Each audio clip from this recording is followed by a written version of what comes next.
The wind was a blade against the thin wood of her shack. Ilara felt it in her bones, a familiar ache that had lived there for 10 winters. 10 years since they had cast her out, her name a curse on their tongues, her presence a blight they could no longer suffer. She huddled closer to the meager fire, a collection of damp twigs that smoked more than they burned. The cold was a constant companion, seeping up from the frozen earth and down from the perpetually gray sky. It was the price of exile, the price of being her. They had called her blighted, a child whose touch soured milk and withered new blooms.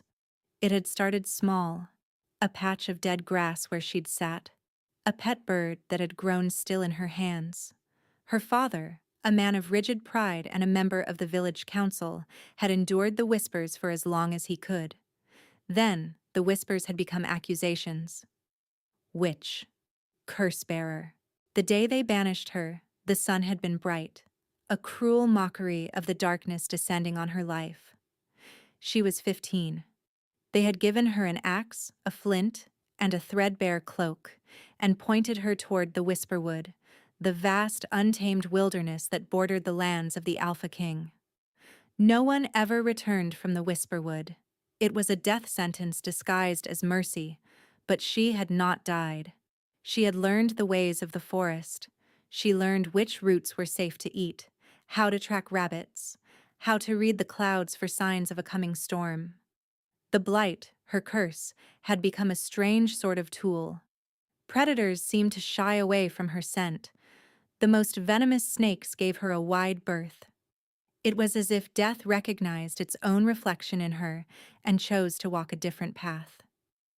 Her small shack was a testament to her resilience, built with her own 2 hands against the base of a stony cliff that cut the worst of the northern winds. It was not a home, it was a shelter, a place to count the days until the end. A howl ripped through the rising storm closer than usual. Not a wolf, something bigger. Dire wolves roamed these lands, servants of the king whose territory this was. She had only ever seen them from a distance, massive shadows moving between the ancient pines. She threw another damp branch onto the fire, the smoke stinging her eyes. Her stomach growled, a hollow, aching sound. She hadn't eaten in 2 days. The blizzard had come on too fast, trapping her before she could check her snares. She gnawed on her chapped lip, tasting the faint coppery tang of blood. It was always like this. A constant grinding battle for the next breath, the next meal, the next moment of warmth. The loneliness was worse than the hunger. A deep, cavernous emptiness that the wind seemed to shout into. She sometimes talked to herself, just to hear a voice, just to remember the shape of words in her own mouth. Another howl, this one ending in a pained snarl. It was followed by a crash, the sound of something heavy falling through the snow-laden branches of the pines just beyond her door. Curiosity was a luxury she couldn't afford, a weakness that got you killed in the wild. But this sound was different. It wasn't the sound of a predator. It was the sound of something wounded. Her kindness, the one thing her father's cruelty had never managed to extinguish, stirred within her. It was a stupid, dangerous impulse. She knew that. But the thought of another creature suffering in the storm, alone, mirrored her own existence too closely to ignore.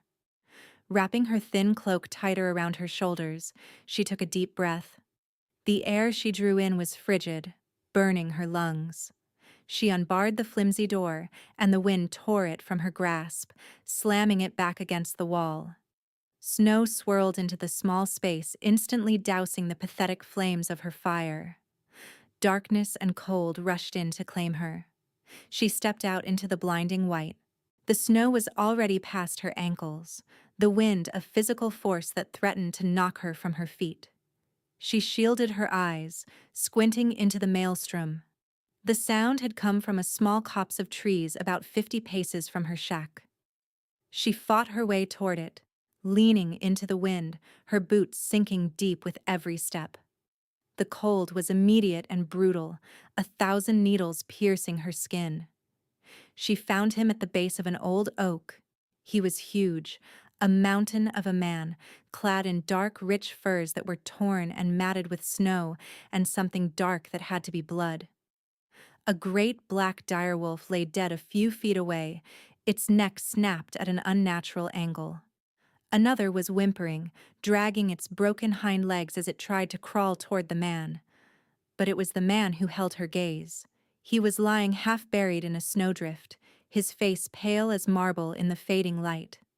Silver hair, long and untamed, was fanned out around his head.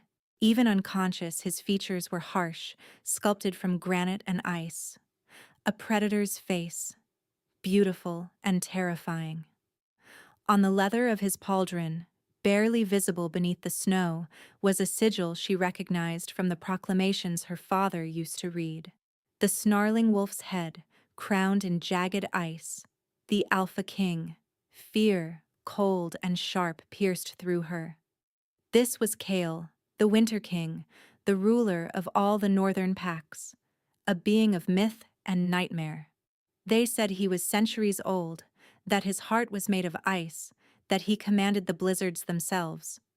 To be found in his territory was death.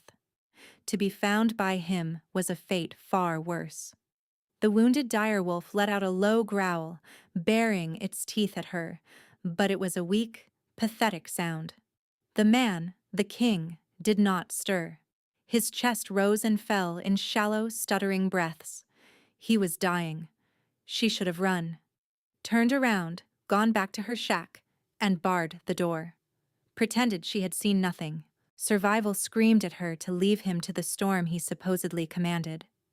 But she looked at his face, at the faint blue tinge of his lips, at the way the snow was already beginning to mound over him like a shroud.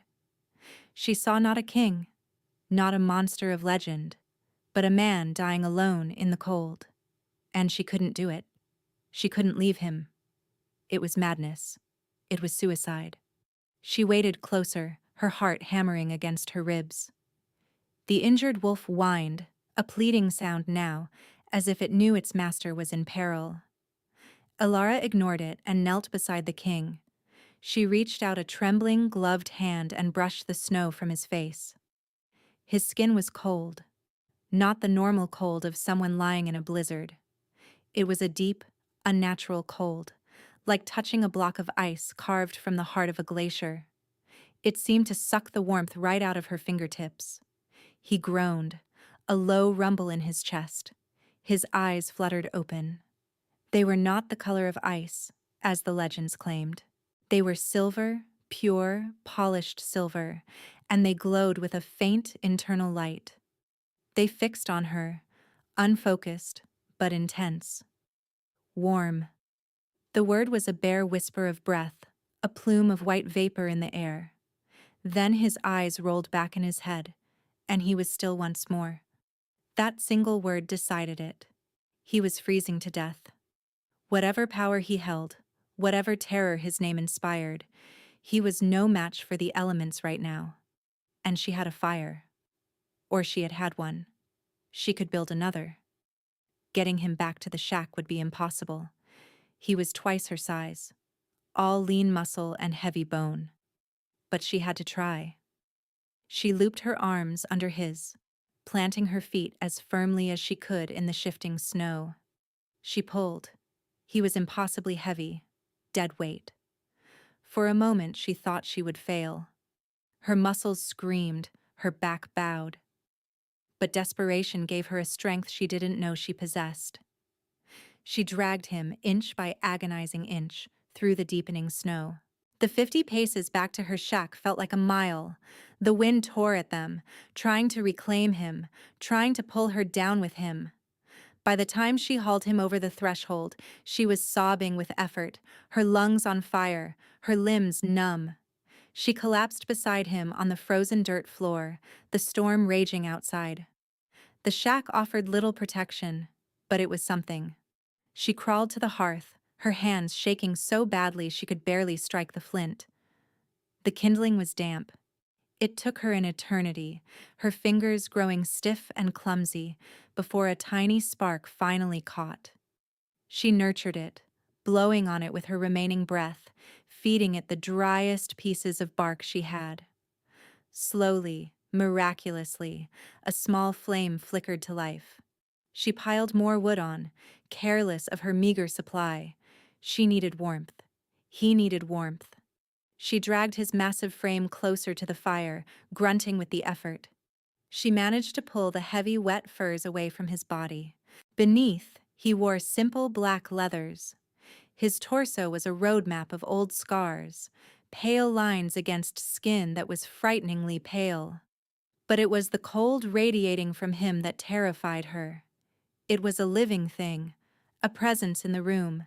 She worked for hours, tending the fire, chafing his hands between her own, trying to force some of her life, her warmth, into him. His silver eyes remained closed. His breathing remained shallow.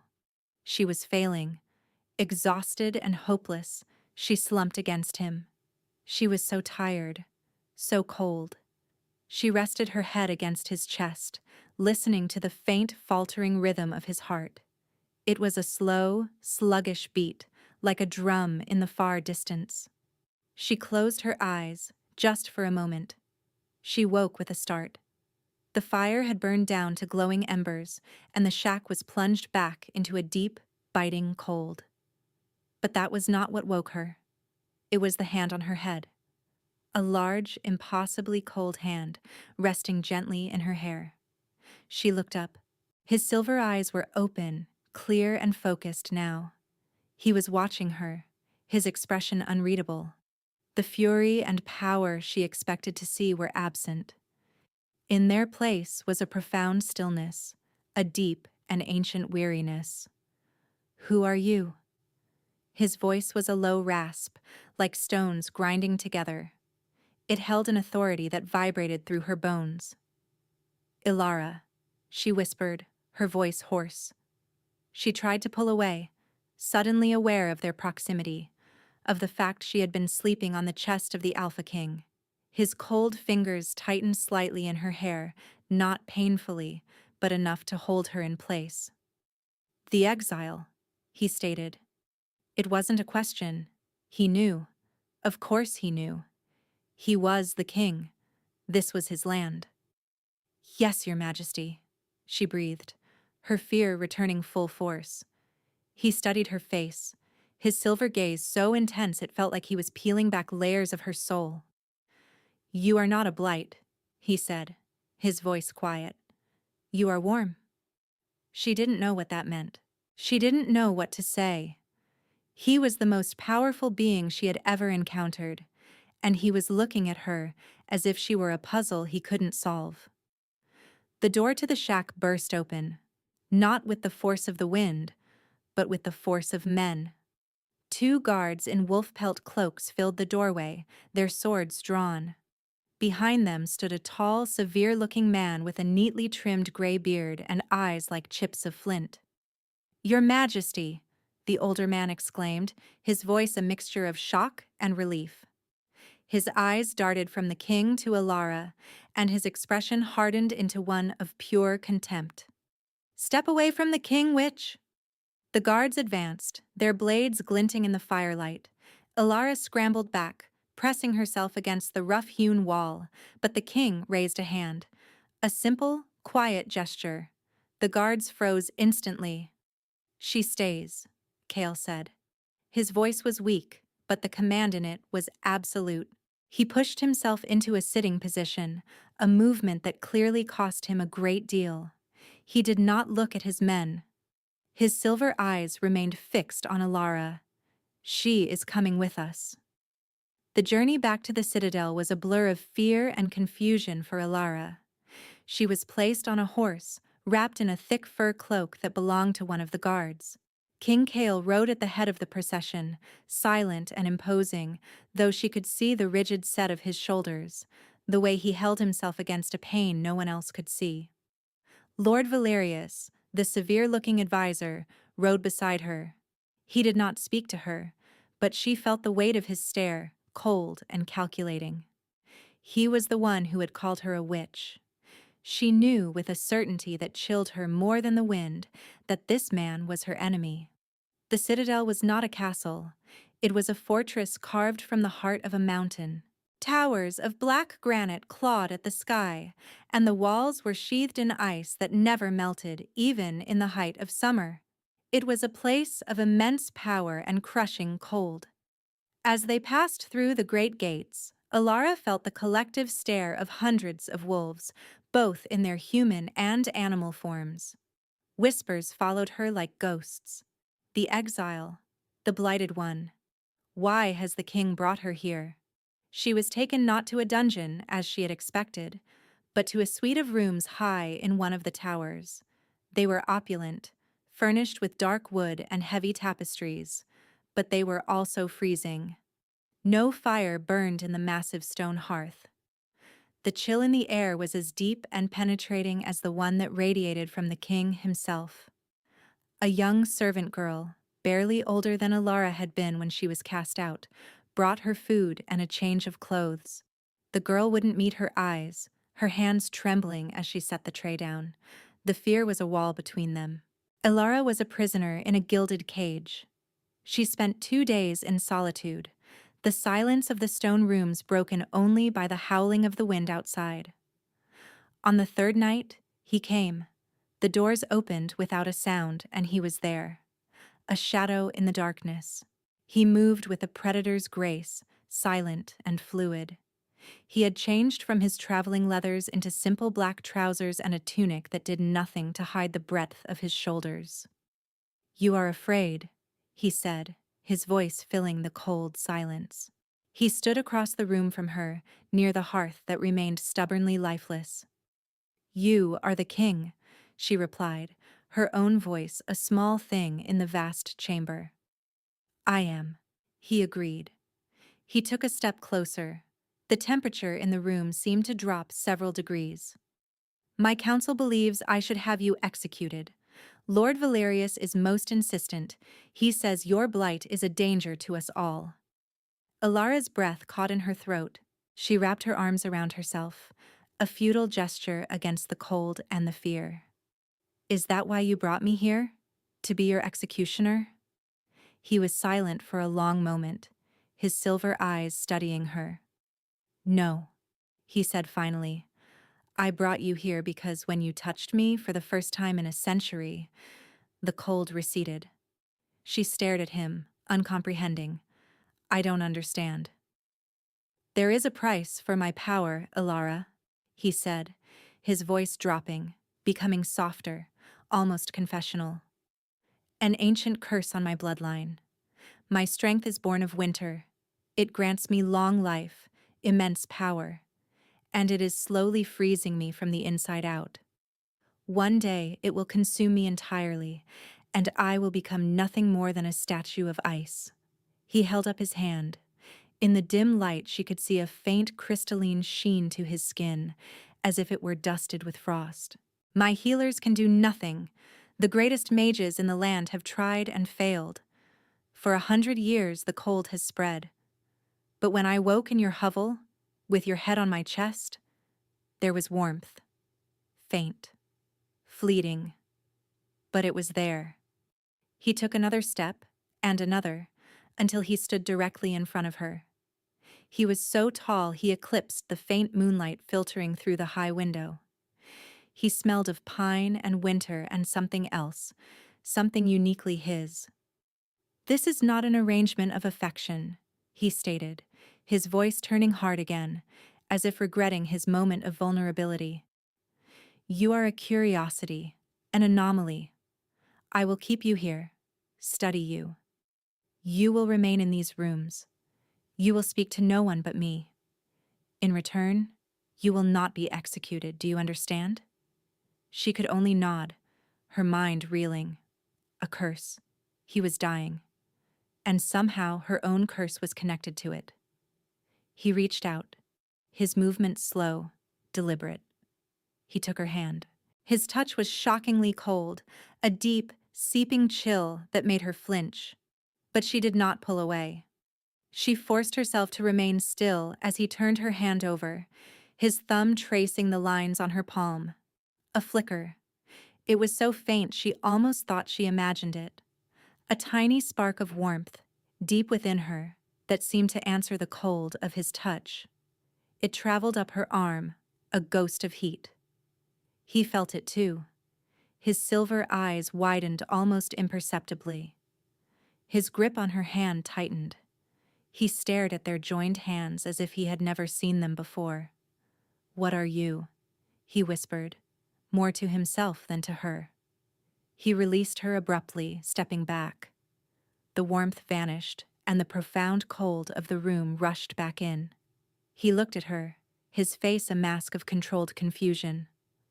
"I will return tomorrow," he said, his voice once again the voice of the king, distant and absolute.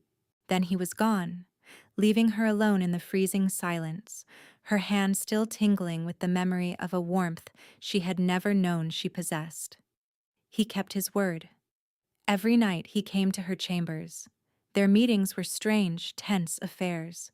He would sit in a chair across the room, the distance between them a chasm, and he would watch her. He asked questions about her life, about the blight, about the day her family had cast her out. He spoke little of himself, but she began to piece together the tragedy of his existence from the fragments he let slip. He had not felt the warmth of a fire in over 100 years. He could not taste hot food. He lived in a world of perpetual, numbing cold. The fortress was kept frigid because any external heat caused him immense pain, like fire against his frozen skin. She began to see the man behind the terrifying legend. She saw the flicker of pain in his eyes when he moved too quickly. She saw the fine tremors in his hands that he tried so hard to hide. She saw the profound, soul-deep loneliness of a man who could not be touched. One night he arrived looking worse than she had ever seen him. His face was pale, his lips tinged with blue. He moved stiffly, as if his joints were freezing solid. He sank into his customary chair without a word, his eyes closed. "Your Majesty?" she asked softly, her voice filled with a concern that surprised her. "It is worse tonight," he rasped, his breath misting in the air. Without thinking, she moved. She crossed the room and knelt before his chair. "Let me," she said, her voice barely a whisper. He opened his eyes. They were clouded with pain, the silver light within them dimmed. He looked at her, and for the first time, she saw not a king, but a man in agony, a man who had given up hope. He gave a slow, almost imperceptible nod. She reached out and took his hands in hers. The cold was overwhelming. It was far worse than before, a biting, painful chill that felt like it was freezing her own blood in her veins. She gasped, but held on. She closed her eyes, focusing on that tiny, dormant spark she had felt before. She didn't know how, but she willed it to life. She thought of the sun on a summer day, a memory from a childhood long past. She thought of the crackling hearth in her parents' home before they had learned to hate her.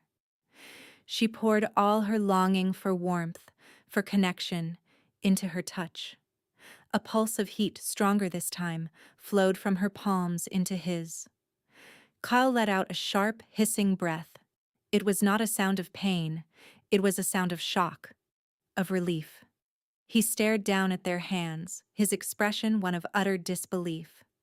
The blue tint receded from his lips. The tension in his body eased. "More," he breathed, his voice raw. She held on tighter, channeling everything she had. The warmth grew, a steady, gentle flow. It didn't burn. It soothed. It pushed back the encroaching ice that lived within him. For a long time, they stayed like that, kneeling on the cold stone floor, their hands clasped together. The chasm between them had vanished. For the first time, the room did not feel cold. It felt still, peaceful. When he finally pulled his hands away, his movements were fluid again. The pain was gone from his eyes, replaced by a raw, naked emotion she could not name. It was gratitude, and wonder, and something deeper, something that frightened her. "How?" he asked, his voice shaking slightly. "I don't know," she whispered honestly. He rose to his feet and looked down at her. Not as a king looks at a subject, but as a man looks at a miracle. He reached out and gently brushed a stray strand of hair from her face. His fingers were still cool, but the life-leeching cold was gone. It was just the cool touch of skin. The small, simple gesture sent a shiver through her that had nothing to do with the temperature. It was intimate. It was tender. It was everything she had been starved of her entire life. He seemed to realize what he had done at the same moment she did. He snatched his hand back as if burned, his mask of icy composure slamming back into place. "I will take my leave," he said, his voice stiff and formal. He turned and swept from the room without another word. But Alara knew something had irrevocably changed. The boundary he had drawn between them had been crossed. This was no longer about a king and his curiosity. It was about a man and a woman, and a fragile, impossible hope that was beginning to bloom in the heart of winter. The change was not lost on Lord Valerius. He saw the life returning to the king's eyes, the fluidity to his movements. He saw the way Kale's gaze would linger on the door to Alara's tower. And he saw his own influence, so carefully cultivated over decades of managing the king's incurable condition, beginning to wane. The whispers in the court grew more venomous, and Alara knew Valerius was the one fanning the flames. They said she was a sorceress, weaving a dark spell over the king. They said her blight was not a cure, but a slower, more insidious poison. They claimed she was draining his life force to feed her own dark magic. Kale ignored them. His nightly visits continued. The moments of shared warmth grew longer, the conversations deeper. He told her of his childhood, of a time before the cold had claimed him, of his mother who had succumbed to the same curse. He spoke of his fear, not of death, but of the lonely, frozen eternity that awaited him. She, in turn, told him of her own loneliness, of the pain of her family's betrayal, of the quiet desperation of her years in the wilderness. In the cold, silent tower, two outcasts found a strange sort of solace in each other. She was falling in love with him. The realization terrified her.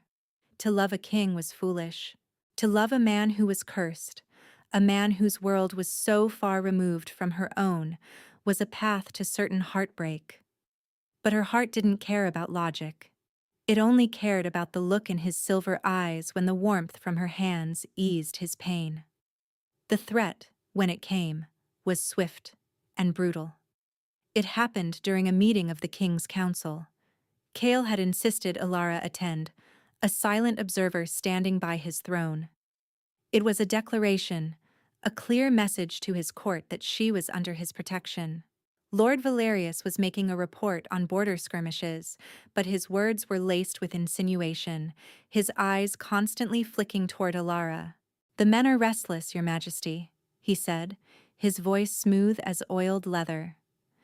"They whisper that the heart of the kingdom is unwell, that a foreign blight has taken root in the citadel itself. The heart of the kingdom is stronger than it has been in years, Valerius." Kale's voice was low, a rumbling growl that silenced the murmuring council members. "And I will not have my chosen guest insulted. She is the reason for that strength." Valerius bowed his head, a smug, knowing smile playing on his lips. "Of course, my king. I only report what I hear. Perhaps a demonstration of your renewed vigor is in order." It was a trap. Alara felt it in her gut. Before Kale could respond, Valerius snapped his fingers. A guard entered, dragging a chained prisoner, a captured raider from the southern lands. "This man was caught trying to poison our wells," Valerius announced. "He has confessed his crimes. He is sentenced to death. By your hand, my king, as is the ancient custom." The custom was for the Alpha King to execute traitors personally, a swift, brutal display of his power. A test. Kale's face was grim. He rose from his throne, his silver eyes fixed on Valerius. He knew he was being challenged, his authority questioned in front of his entire council. He could not refuse. He walked down the steps of the dais, his movements powerful and confident. He drew the great sword that was leaned against the throne, its blade shimmering with a faint, icy light. He stood before the prisoner. And then he faltered. A violent tremor shook his body. He dropped the sword with a deafening clang. He gasped, his hand flying to his chest. A web of frost intricate as a spider's web bloomed across the front of his black tunic, spreading outward from his heart. "Your Majesty!" Gareth, the loyal captain of his guard, cried out, rushing forward. Kale collapsed to his knees, his body seizing. The frost spread with horrifying speed, encasing his arms, his legs, his neck. His silver hair began to glitter as if coated in diamond dust. His breath came in ragged, white plumes. "The witch!" Valerius roared, pointing a trembling finger at Alara. "She has done this. Her poison has finally taken hold. Seize her!" The council erupted in chaos. Guards surged forward, their expressions a mixture of fear and fury. Alara was frozen in place, her heart shattering in her chest. This was her fault. The whispers were true. She had poisoned him. She had killed the only person who had ever shown her kindness. Gareth and a few loyal guards formed a protective circle around the fallen king, holding the others at bay. "Get the healers!" Gareth bellowed, but it was Valerius who took control. "The healers are useless against this dark magic. She is the cause. Take her to the dungeons, lock her in ice until she confesses her treason." Two guards grabbed Alara's arms, their grips like iron. She didn't fight. She was numb, her mind a whirlwind of horror and self-loathing. As they dragged her from the throne room, the last thing she saw was Kale's body, now almost completely sheathed in ice, his silver eyes wide with agony, fixed on her. The dungeon was even colder than her tower room. It was a place carved from the mountain's icy heart. Her cell had no bed, no blanket, only a stone slab and a bucket in the corner. The cold was absolute, a physical presence that stole the breath from her lungs and leached the life from her bones. She sank onto the floor, wrapping her arms around her knees, and finally let the sobs come. They were ragged, desperate sounds that were swallowed by the oppressive silence. It was all her fault. She was a curse. Her father had been right. Everyone had been right. She brought death and decay wherever she went. She had allowed herself to hope. She had allowed herself to feel. And this was the price. The man she loved was dying, and she was the one who had delivered the killing blow. Hours bled into a day, then another. No one came. The darkness was total, the cold unrelenting. She drifted in and out of a numb, shivering consciousness. She welcomed the end. It was what she deserved. On the third day, she heard the scrape of a key in the lock.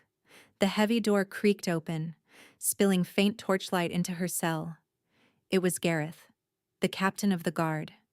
His face was etched with exhaustion and grief. "He's dying," Gareth said, his voice rough. "The healers can do nothing. The ice has reached his heart. He will not last the night." Alara stared at him, her eyes hollow. "It was me," she whispered. "I did this to him." Gareth knelt in front of her, his expression surprisingly gentle. "No," he said firmly. "Lord Valerius has been feeding the king a remedy for his condition for years, a concoction of herbs. Since you arrived, the king stopped taking it. Valerius must have found a way to administer a massive dose. He poisoned him, Alara. He framed you." The words barely registered through her haze of despair. "He's been calling for you," Gareth continued, his voice urgent. "In his moments of consciousness, it's the only word he says. Your name." A tiny, fragile flicker of something stirred in the wreckage of her heart. Not hope. It was too broken for that. But something else. A fierce, desperate refusal. "Take me to him," she said, her voice a raw croak.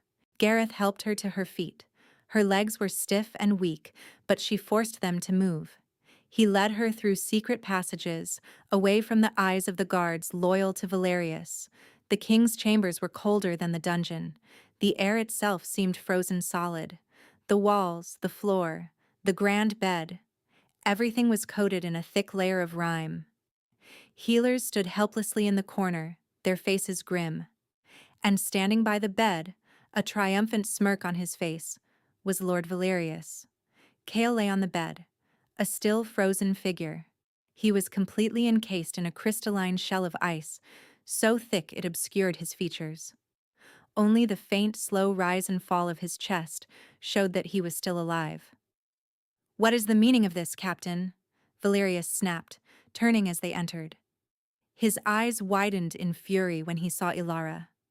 "The witch! I commanded she be locked away." "She is where she belongs," Gareth said, drawing his sword. "By her king's side."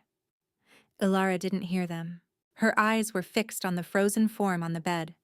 She walked toward him, her movements stiff, her bare feet numb against the icy floor. She saw it now. This wasn't her blight. This was his curse, unleashed with unimaginable fury. And Valerius had used her as the excuse. She reached the bedside. She ignored Valerius's furious sputtering, ignored the drawn steel of the guards. She looked down at the man who had shown her kindness, who had seen warmth in her where everyone else saw only a curse. She would not let him die. She placed her hands on the ice covering his chest. It was so cold it burned, a pain that shot up her arms. But she didn't let go. "Get your cursed hands off him!" Valerius snarled, lunging forward. He grabbed her shoulder to pull her away. The moment his hand made contact with her skin, it happened. It was not a flicker. It was not a gentle warmth. It was a nova. A silent, blinding explosion of pure heat and golden light erupted from her. It threw Valerius back across the room as if he were a child's toy. He slammed into the stone wall and crumpled to the floor, unconscious. The light and heat poured from Ilara, a torrent of power she didn't know she possessed. It wasn't a blight. It wasn't a curse. It was fire. It was life. The frost on the walls of the room vaporized in an instant. The air grew warm, then hot. She pressed her hands harder against Kyle's frozen chest, focusing all of it, all of herself, into him. "No," she whispered, tears streaming down her face, hissing into steam as they touched her superheated skin. "You will not die. I will not let you." The ice around him began to crack. Fissures of golden light spread across its surface. She poured more of herself into him, her love, her grief, her rage at Valerius, her desperate, stubborn refusal to be alone again. The ice didn't melt. It shattered. With a sound like 1,000 breaking mirrors, the crystalline shell exploded outward, dissolving into a shimmering cloud of vapor before it could hit the ground. Kyle gasped, a deep, shuddering intake of air. His silver eyes flew open. They were no longer clouded with pain or frosted with ice. They were clear, bright, and blazing with a life she had never seen in them before. He sat up, his movements completely fluid. He looked at his hands, turning them over. The crystalline sheen was gone. He pressed a hand to his own chest, his eyes wide with stunned disbelief. "The cold," he breathed. "It's gone." He looked at Ilara, at her hands, which still glowed with a soft golden light, at her face, streaked with tears. He saw everything in that one moment: the lie of his curse, the truth of her power, the depth of Valerius's betrayal. His gaze shifted to the unconscious form of his advisor. A look of pure, glacial fury crossed his face. "Gareth," he said, his voice quiet, but more dangerous than any shout. "Take that traitor to the deepest cell. He will await my judgment." Gareth and the other loyal guards, their faces filled with awe, hauled Valerius's limp body from the room.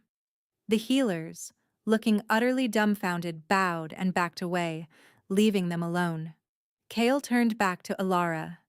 The light from her hands was fading, the immense effort leaving her drained and trembling.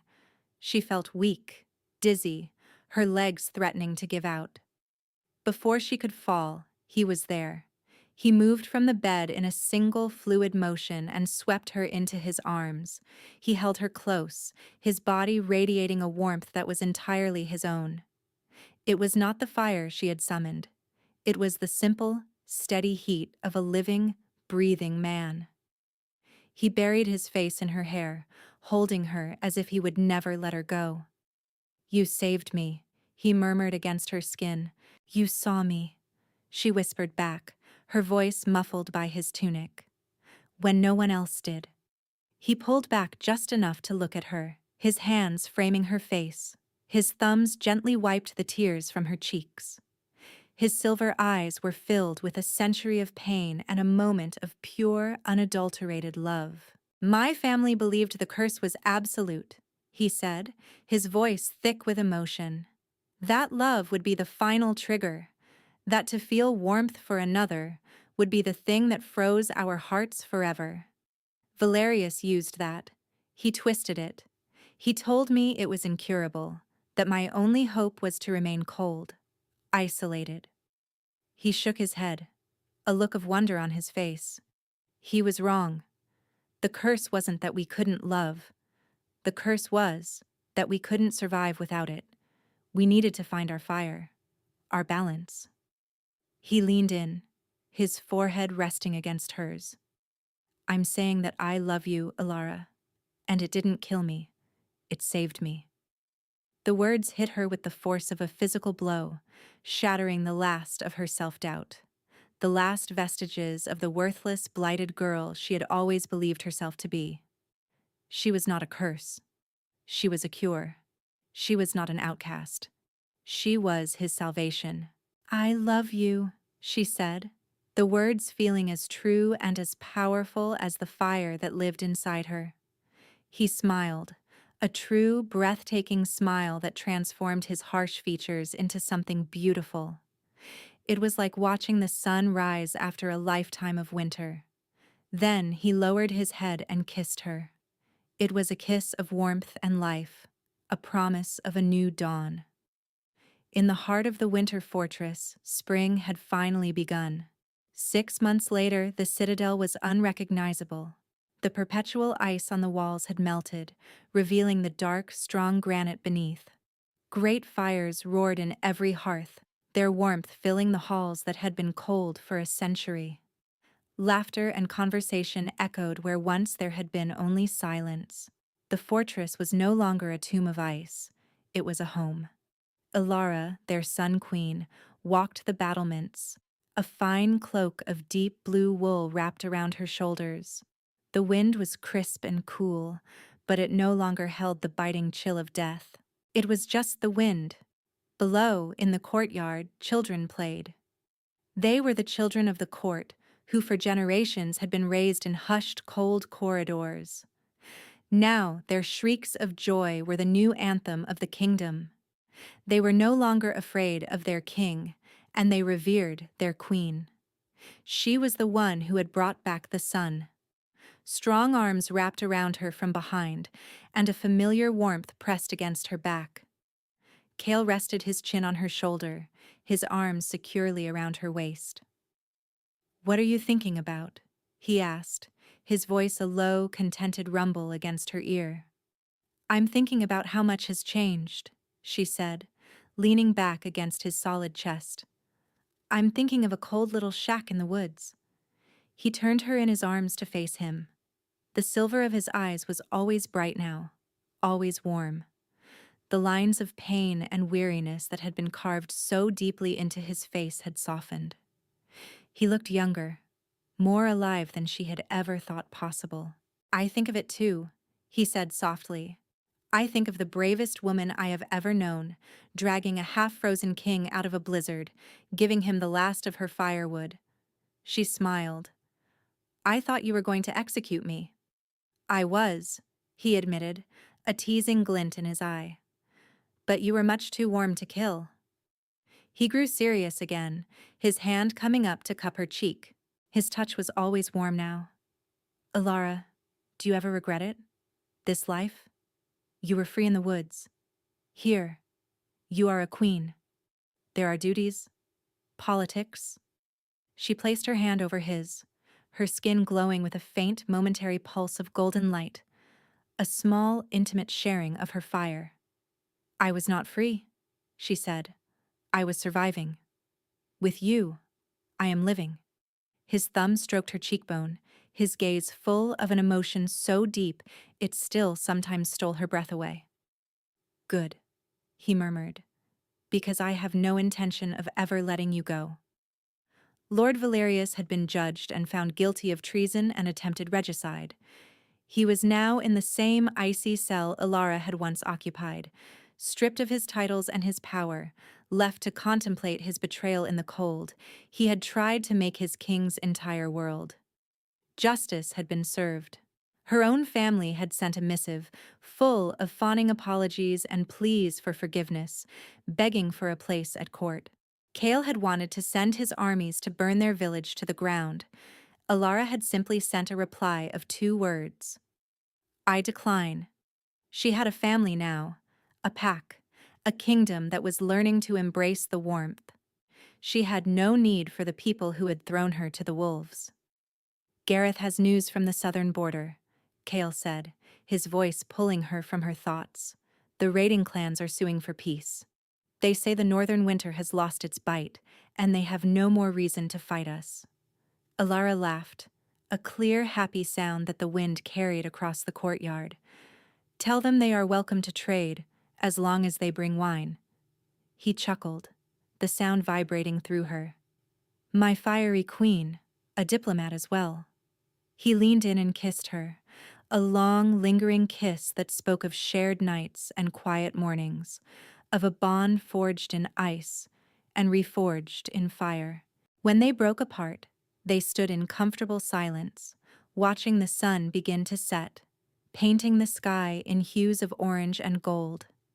She rested her head on his chest, listening to the strong, steady beat of his heart. A warm heart in a warm body. It was her favorite sound in the world. The world was still full of threats. Other kingdoms, ancient magic, the challenges of rule. But looking out at their thriving home, wrapped in the arms of the man she loved, Alara was not afraid. They had faced the winter in their own souls and had won. Together, they could face anything. She was no longer the blighted exile, and he was no longer the frozen king. They were just Kale and Alara, and they were finally home.